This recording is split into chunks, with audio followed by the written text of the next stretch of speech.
मैं भारत को भारतीयता की मान्यता के आधार पर फिर से खड़ा करना चाहता हूं, उस काम में लगा हूं। खाना जब दोपहर को खाएं और सुबह खाएं, सुबह और दोपहर, ये दो बात। वो ये कहते हैं कि दोपहर और सुबह का खाना खाएं। वैसे तो वो कहते हैं दोपहर का ना खाएं, दोपहर का खाना सवेरे खाएं। लेकिन अगर आप खा ही रहे हैं तो वो ये कहते हैं कि तुरंत विश्रांति लें, खाते ही आराम करें, काम कोई ना करें। कब तक? 20 मिनट।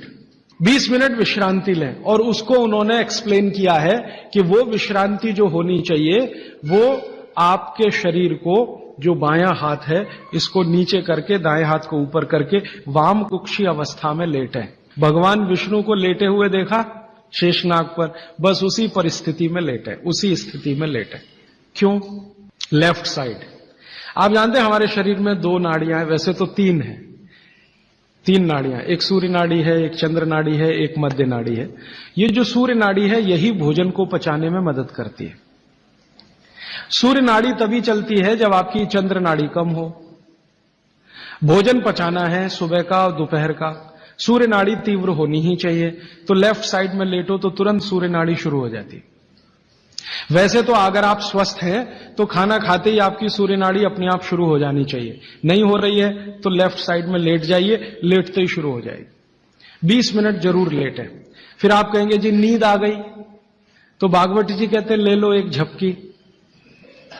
वो ये कहते हैं रोको मत इस नींद को। जो सूत्र उन्होंने लिखा है कि दोपहर भोजन के बाद या सुबह भोजन के बाद अगर आपको आलस्य है शरीर में, तो वो कहते हैं कि बिना संकोच इस झपकी को ले लो। 20 मिनट की झपकी ले लो, ज्यादा से ज्यादा 40 मिनट की ले लो, इसके आगे नहीं।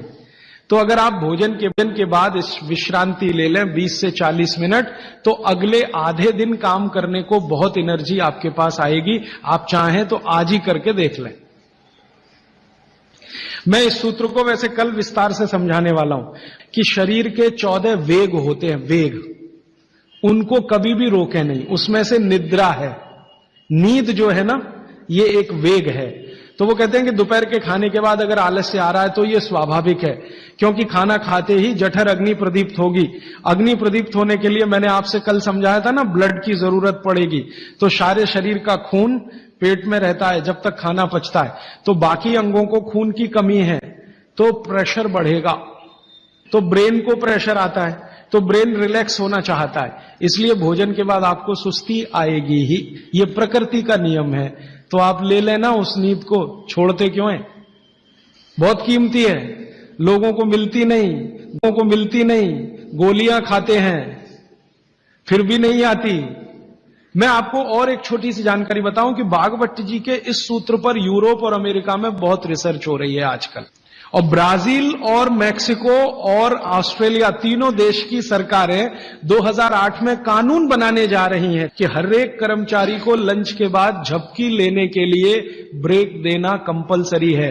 तो उन्होंने ये महसूस किया है कि जिन कर्मचारियों को दोपहर खाने के बाद वो झपकी लेने की छूट दे रहे हैं, उनकी काम करने की एफिशिएंसी 3 गुना बढ़ गई है। तो आप भी महसूस कर सकते हैं। और माताओं बहनों को तो विशेष विनती है, क्योंकि आपका घर का काम भी कुछ कम नहीं है। किसी भी फैक्ट्री को चलाना बहुत आसान है, घर चलाना बहुत मुश्किल काम है। और घर में भी सबसे मुश्किल काम है बच्चों को बड़ा करना। मैं मानता हूं दुनिया में इससे बड़ा कोई काम नहीं। तो आपको काम तो घर में भी है, आप भी भोजन के बाद एक झपकी लेने का नियम बना ही लो। सब काम छोड़कर झपकी ले लो, सब काम छोड़कर झपकी ले लो आप। क्योंकि मैं आपसे यह कह रहा हूं कि आपके शरीर के स्वस्थ रहने से ज्यादा बड़ा कोई काम नहीं है दुनिया में। कोई शर्म नहीं, सास की शर्म नहीं, ससुर की शर्म नहीं, पति की शर्म नहीं, बच्चों की शर्म नहीं। आपने दोपहर का खाना खाया, झपकी ले ही लो 20 मिनट से 40 मिनट। जिंदगी आपकी सुखी रहेगी, जिंदगी भर आप सुखी रहेंगे। इसमें कोई शर्म की बात नहीं है, यह शरीर की जरूरत है। जैसे भूख लगती है तो हम खाना खाते हैं, इसमें क्या शर्म करते हैं? वैसे ही खाना खाते ही ब्लड प्रेशर बढ़ता है और ब्रेन को ज्यादा प्रेशर बर्दाश्त नहीं है, तो नींद लेना ही शरीर के लिए अच्छा है। तो आप ये कर लो। पुरुषों के लिए भी मेरी विनती है। आप कहेंगे जी दुकान में व्यवस्था नहीं, कुछ बना लो, आगे पीछे कुछ तोड़ ताड़ के ऐसी व्यवस्था कर लो कि खाते ही पैर सीधे करने को कुछ तो हो जाए। आप कहेंगे जी बैठ के ऐसी व्यवस्था कर लो कि खाते ही पैर सीधे करने को कुछ तो हो जाए। आप कहेंगे जी बैंक में काम करते हैं, बीमा कंपनी में काम करते हैं, तो मैं अमेरिका यूरोप की उन कंपनियों की लिस्ट दे देता हूं जहां पर यह नियम बन चुका है। आपके बैंक और बीमा वालों को वो लिस्ट दिखा दो कि जब ये अमेरिका और कनाडा और ब्रिटेन और ऑस्ट्रेलिया और न्यूजीलैंड में कानून बन सकता है तो हिंदुस्तान में क्यों नहीं। बागवट तो हिंदुस्तान के थे। अब मैं आपको एक उल्टी बात कहता हूं, गुजरात में जाता हूं, मैं राजस्थान में जाता हूं, जयपुर जैसे शहर में, राजकोट जैसे शहर में, तो दोपहर को सारा बाजार बंद रहता है। कहां है जी? खाना खा के झपकी ले रहे हैं। बहुत सुखी लोग हैं, बहुत सुखी लोग हैं। काठियावाड़ में मैंने देखा है, क्या पोरबंदर, क्या राजकोट, क्या जामनगर, क्या जूनागढ़, क्या अमरेली, दोपहर को बाजार खुलेगा ही नहीं। और मैंने तो ऐसे ऐसे लोगों को देखा है कि ग्राहक आके खड़ा है करोड़ों रुपए लेके, सेठ जी कहेंगे जी शाम को आना 4 बजे के बाद। अरे सेठ जी मेरे पास बैग भरा है रुपयों का, शाम को ले आना, मुझे अभी इतनी फुर्सत नहीं है, मैं नींद ले रहा हूं। अब कुछ लोग गालियां देते हैं, क्या निकम्मे लोग हैं, दोपहर को सोते हैं। सोना ही चाहिए। जो पुराने शहर है ना हिंदुस्तान में, हर जगह ये देखने को मिलेगा, दोपहर के खाने के बाद सब झपकी लेंगे ही। अच्छा, अब इसका उल्टा सूत्र है आगे का, तो शाम के भोजन के बाद कभी भी विश्रांति नहीं लेना। माने 6 बजे खाना खा लिया तो 8 बजे ही जाना सोने के लिए, उसके पहले नहीं। क्यों? सुबह का जो है क्रम शाम को उल्टा है। सुबह सूर्य का प्रकाश है, पवन का स्पर्श बहुत तीव्र है, शाम को सूर्य का प्रकाश बिल्कुल नहीं है। तो शाम के लिए वो ऑब्जर्वेशन करके कहते हैं कि कभी भी खाने के बाद तुरंत सोना नहीं। अगर सोएंगे तो हार्ट अटैक, डायबिटीज, सब बीमारी आने की संभावना। अब आके एक तीसरा सूत्र उन्होंने लिखा है, दोनों को शायद मिलाया उन्होंने। वो ये कहते हैं कि सुबह और शाम को अगर जो आप ये दोनों नियम पालन नहीं कर पाते किसी कारण से, करें तो बहुत अच्छा, नहीं कर पाते तो वो ये कहते हैं कि 10 मिनट के लिए वज्रासन में जरूर बैठ जाए, सुबह और शाम दोनों। वज्रासन आप सब समझते हैं, ये ऐसे पैर पीछे करके बस 10 मिनट बैठ जाइए खाने के बाद, सुबह भी और शाम को भी।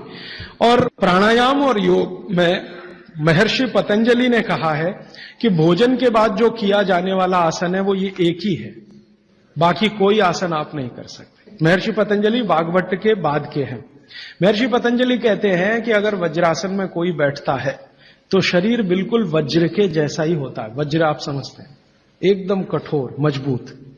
अब मैंने हिंदुस्तान के कई लोगों को देखा, गांधी जी को तो मेरे आंखों से नहीं देखा, शोभाकांत जी ने देखा है। गांधी जी घंटों घंटों वज्रासन में बैठते थे, और आप देखो एकदम पतला शरीर और अंग्रेजों की लाठी खाने को हमेशा तैयार। वो वज्रासन की कृपा है गांधी जी। गांधी जी कोई आसन नहीं करते थे, कोई प्राणायाम नहीं करते थे। सुबह घूमने जरूर जाते थे और घंटों घंटों 3-3 घंटे तो लोगों ने उनको देखा बिना हिले डुले वज्रासन में बैठ के चिट्ठी लिख रहे, किताब पढ़ रहे वगैरह वगैरह। तो शरीर की बहुत सारी क्रियाएं एकदम दुरुस्त रहती।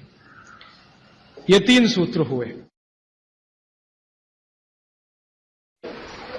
शरीर में कैल्शियम जो है ना, कैल्शियम ये एक घटक है, माइक्रो न्यूट्रिएंट इसको कह सकते हैं अंग्रेजी में, सूक्ष्म पोषक तत्व है।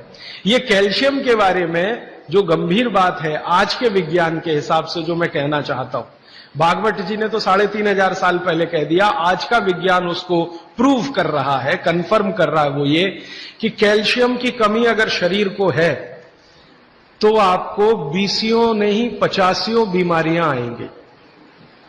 कैल्शियम की कमी अगर है शरीर को तो 85 बीमारियां आएंगी। क्या क्या आ सकता है? हर तरह का दर्द आपको होगा, हर तरह का, मांसपेशियों का दर्द, हड्डियों का दर्द, सब तरह का। हड्डियों की जितनी विकृतियां हैं वो सब कैल्शियम की कमी से आएंगे। हड्डियों के जितने रोग हैं वो सब कैल्शियम की कमी से आएंगे। फिर वो कहते हैं कि रक्त के बहुत सारे रोग कैल्शियम की कमी से आते हैं, रक्त के रोग, खून की बीमारी। फिर वो कहते हैं कि बहुत सारे कफ के रोग कैल्शियम की कमी से आते हैं। तो कैल्शियम कम नहीं होने देना चाहिए। जो विज्ञान आज का कहता है, आधुनिक विज्ञान ये कहता है कि कैल्शियम वो माइक्रो न्यूट्रिएंट है, वो सूक्ष्म पोषक तत्व है जिसके शरीर में रहने पर ही दूसरे सूक्ष्म पोषक तत्व उपयोगी होते हैं। ये 12-15 साल का रिसर्च है, एक वाक्य में मैंने खत्म कर दिया। दोस्तों, सबसे पहले तो चैनल सब्सक्राइब करें, फिर लाइक, कमेंट और शेयर करें। और हाँ, हमारा एंड्रॉयड ऐप डाउनलोड करना ना भूलें।